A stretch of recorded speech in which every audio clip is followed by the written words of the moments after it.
नमस्कार दोस्तों, स्वागत है आपका आज के मुख्य समाचारों में। दोस्तों यहां पर आपको देखने को मिलेंगी सुबह से लेकर शाम तक की तमाम बड़ी खबरें, मुख्य समाचार, ब्रेकिंग न्यूज अपडेट्स के रूप में। तो दोस्तों आप सभी लोगों से रिक्वेस्ट है इस वीडियो को ज्यादा से ज्यादा लाइक और शेयर करें। तो दोस्तों सीधे चलते हैं आज की पहली बड़ी खबर की ओर। लखीमपुर वायलेंस, राहुल गांधी ने कहा मंत्री को बर्खास्त ना करके बीजेपी न्याय की प्रक्रिया में बाधा डाल रही है। जी हां दोस्तों, लखीमपुर खीरी हिंसा मामले में कांग्रेस नेता राहुल गांधी ने एक बार फिर केंद्रीय गृह राज्य मंत्री अजय मिश्रा की बर्खास्तगी की मांग की। उन्होंने #किसान को न्याय दो के साथ ट्वीट कर कहा कि इस मंत्री को बर्खास्त ना करके बीजेपी न्याय की प्रक्रिया में बाधा डाल रही है। केंद्र सरकार ना तो किसानों की परवाह करती है और ना ही हत्या के शिकार बीजेपी कार्यकर्ताओं की।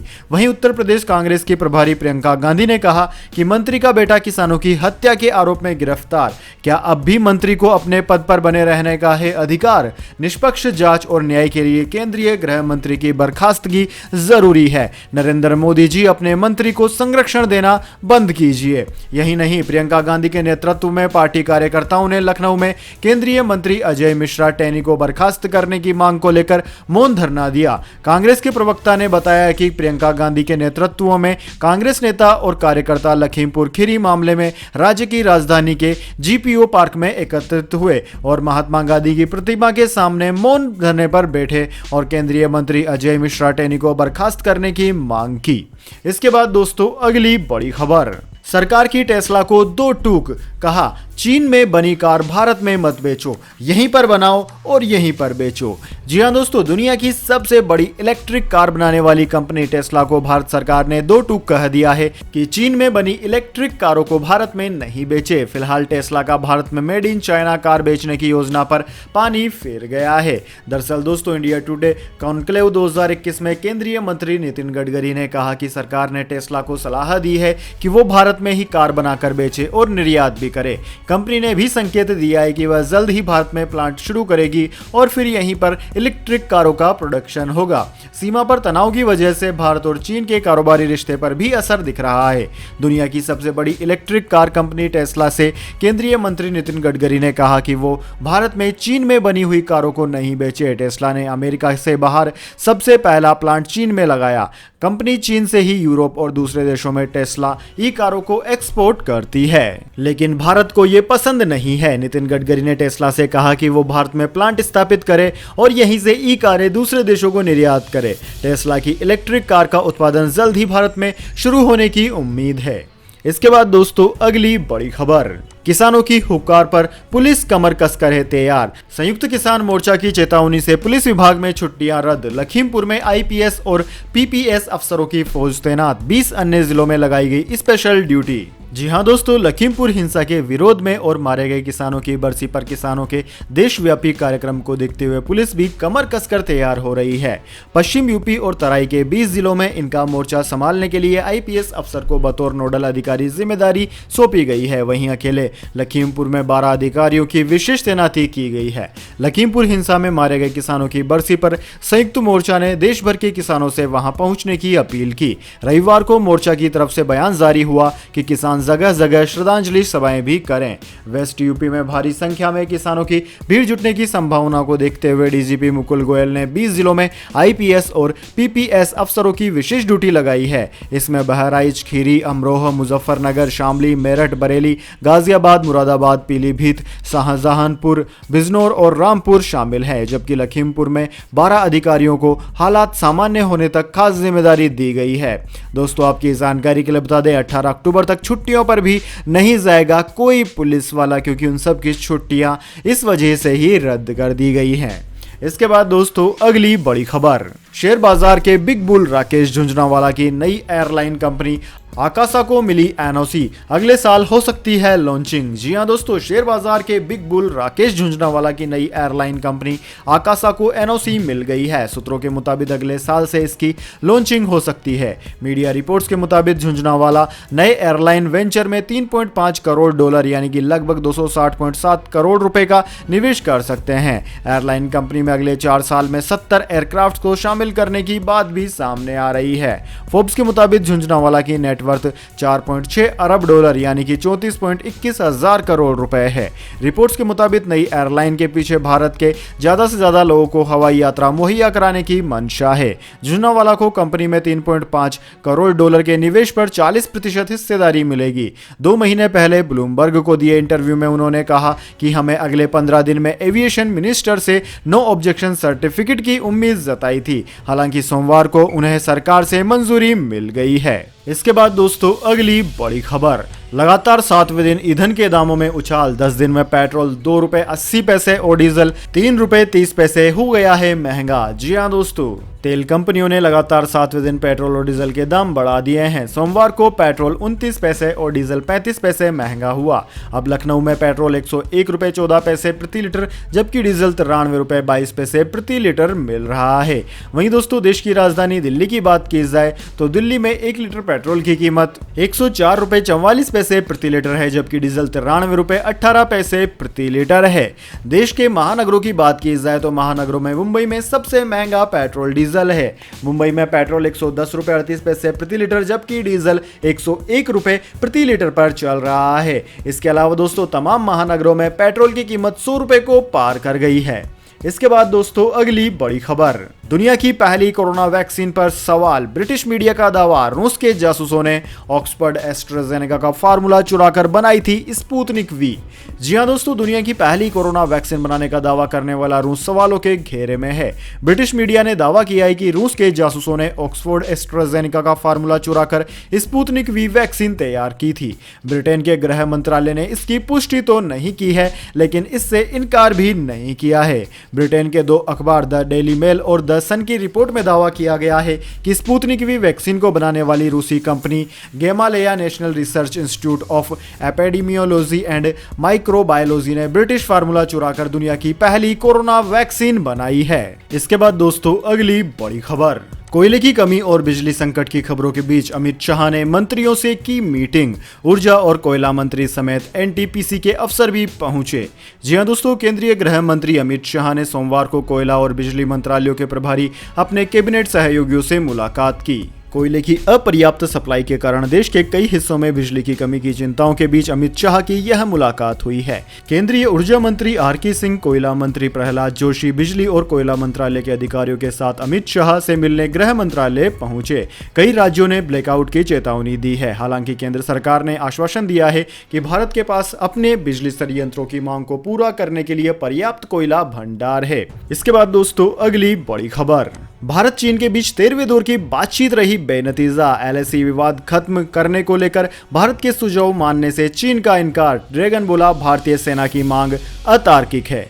जी हां दोस्तों, भारत और चीन के बीच सैन्य कमांडर स्तर पर रविवार को हुई 13वें दौर की बातचीत किसी नतीजे पर नहीं पहुंच सकी। भारतीय सेना ने कहा कि हमने एलएसी से लगे इलाकों और दूसरे विवादित हिस्सों को लेकर कई रचनात्मक सुझाव दिए लेकिन चीनी सेना इस पर सहमत नहीं हुई। इस वजह से 13वें दौर की बातचीत बिना किसी नतीजे के ही समाप्त हो गई। सेना ने कहा कि बैठक के दौरान दोनों पक्षों के बीच बातचीत पूर्वी लद्दाख में एलएसी पर बने गतिरोध को खत्म करने पर केंद्रित रही। एलएसी के साथ ही लंबे समय से लंबित मुद्दों में दौलत बेग ओल्डी और डेमचुक इलाका गतिरोध में शामिल था। सेना की ओर से जारी बयान के मुताबिक भारतीय पक्ष ने बताया कि एलएसी पर गतिरोध की यह स्थिति चीन की वजह से बनी है। चीनी पक्ष लगातार यथास्थिति को बदलने और द्विपक्षीय समझौतों के उल्लंघन का एक तरफा प्रयास करता रहा। ऐसे में यह जरूरी है कि चीन इन इलाकों को लेकर उचित कदम उठाए ताकि एलएसी के साथ ही बाकी इलाके में शांति बहाल की जा सके।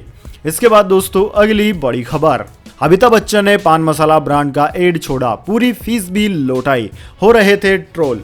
जी हाँ दोस्तों, बॉलीवुड के महानायक अमिताभ बच्चन कुछ समय पहले एक पान मसाला ऐड करने के चलते सोशल मीडिया पर खूब ट्रोल हुए थे और उन्हें इस ऐड को करने के लिए काफी टारगेट भी किया गया था। एक्टर ने इस पर खास प्रतिक्रिया नहीं दी थी मगर अब इस मामले में अमिताभ बच्चन ने एक्शन ले लिया है। उन्होंने इस ऐड से अपना नाम वापस ले लिया है। एक्टर ने इसकी वजह बताते हुए कहा कि वे ऐसा इसलिए कर रहे हैं ताकि इससे नई पीढ़ी को पान मसाला का सेवन करने के लिए मोटिवेशन ना मिले। उन्होंने इस विज्ञापन के लिए मिली फीस भी वापस वापस कर दी है।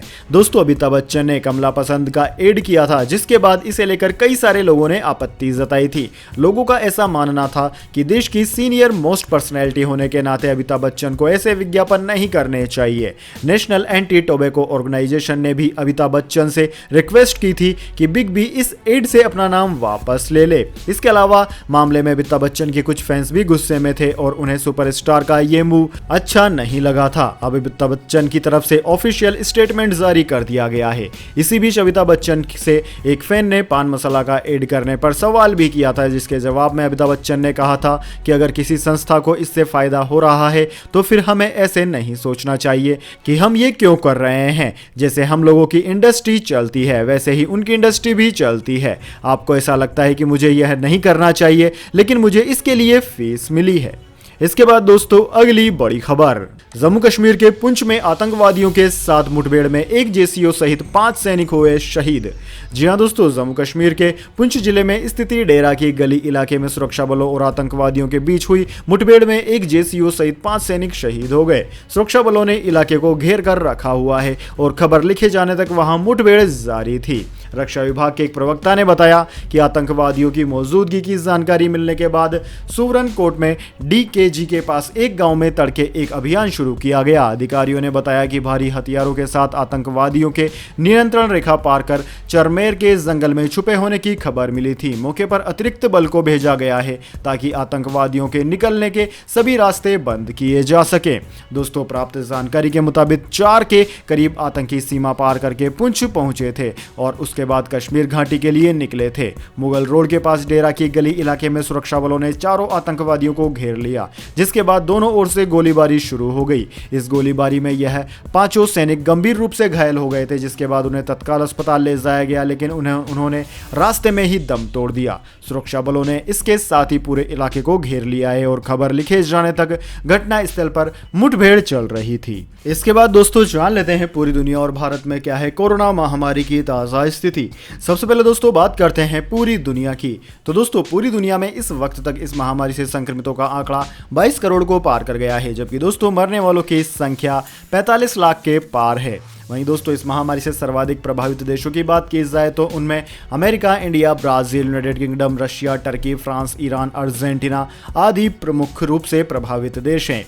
वहीं दोस्तों इसके बाद में अब बात कर लेते हैं क्या है भारत के हालात, लेकिन उससे पहले मेरी आपसे एक छोटी सी रिक्वेस्ट है। अगर दोस्तों आपको अभी तक हमारी न्यूज़ पसंद आई है तो इसे एक छोटा सा लाइक जरूर दे दें, और अगर आपको पसंद नहीं आई है तो बेशक आप डिसलाइक भी कर सकते हैं, लेकिन दोस्तों लाइक और डिसलाइक जरूर कीजिए, क्योंकि दोस्तों यही हमारी मेहनत का फल होता है और इसी से हमें पता चलता है कि आपको हमारी वीडियो पसंद आई है या नहीं। तो दोस्तों जल्दी से जान लेते हैं क्या है भारत के हालात। दोस्तों भारत में इस वक्त तक इस महामारी से संक्रमितों का आंकड़ा 3,39,71,000 को पार कर गया है, जबकि दोस्तों इस महामारी से मरने वालों की संख्या 4,50,000 के पार है। इस महामारी से सर्वाधिक प्रभावित राज्यों की बात की जाए तो उनमें महाराष्ट्र, केरला, कर्नाटक, तमिलनाडु, आंध्र प्रदेश, उत्तर प्रदेश, वेस्ट बंगाल, दिल्ली आदि राज्यों का नाम आता है। इसके बाद दोस्तों अगली बड़ी खबर, उत्तराखंड चुनाव से पहले बीजेपी को लगा झटका, मंत्री यशपाल आर्य समेत 2 नेता कांग्रेस में हुए शामिल।